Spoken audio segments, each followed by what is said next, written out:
कुरकुरे ले लो। पूरे दिन में दोपहर हो गई, अभी तक कुछ नहीं बिका।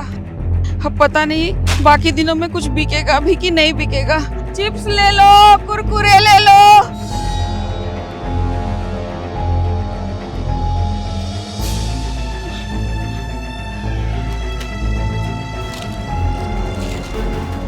पैसे?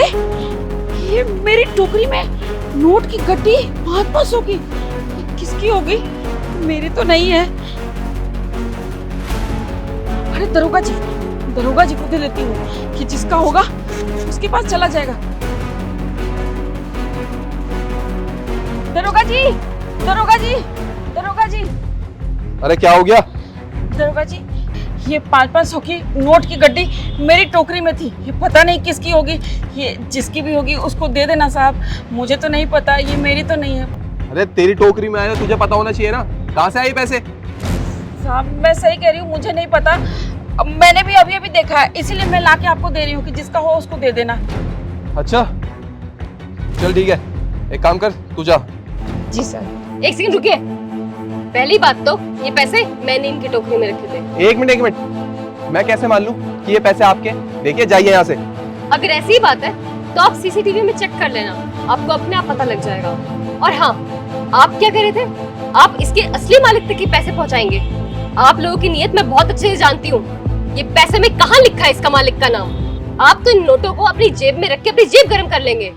आंटी जी, आप ये पैसे आपके हक के हैं। मेरे हक के पैसे? मैम साहब मैं कुछ समझी नहीं।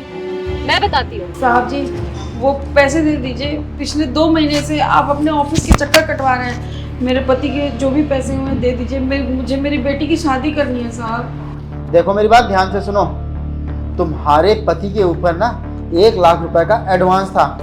अरे शुक्र मनाओ कि मैंने तुमसे पैसे मांगे नहीं, वरना मेरी जगह कोई और होता ना तो कब का अपने पैसे वसूल कर लेता।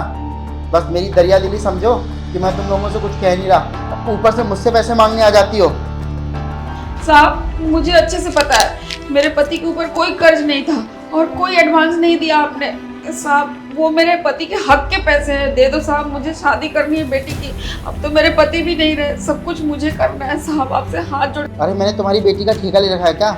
कहीं और जाओ और भीख मांगो, यहाँ कोई पैसे ऐसे नहीं मिलने वाले, समझी ना? साहब आप ऐसे क्यों? सुनाई नहीं दे रहा? जाइए यहाँ से।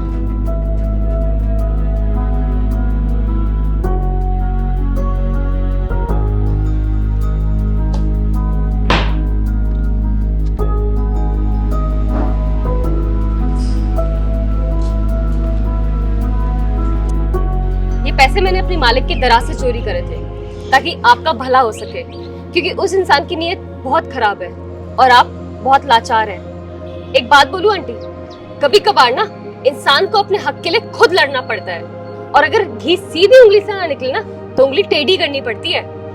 लेकिन आपने चोरी की, वो भी मेरे लिए? क्यों? वो इसलिए क्योंकि आपकी लाचारी मुझसे देखी नहीं जा रही थी और मुझे पता था कि आप अपने हक के लिए नहीं लड़ पाएंगे। बस इसलिए मैंने ये सब कुछ करा। और एक और बात आंटी, अगर किसी का भला करने के लिए हमें कोई गलत रास्ता भी अपनाना पड़े तो वो भी ठीक है, क्योंकि आखिरकार हमारी नीयत तो साफ है ना। लाइए दरोगा जी, इनके पैसे इनको वापस कीजिए। जी मैडम। लीजिए आंटी। बहुत बहुत शुक्रिया मैम साहब, भगवान आपका भला करे। कोई बात नहीं आंटी, अब बस आप अपनी बिटिया की शादी अच्छे धूमधाम से कीजिए। जी मैम साहब।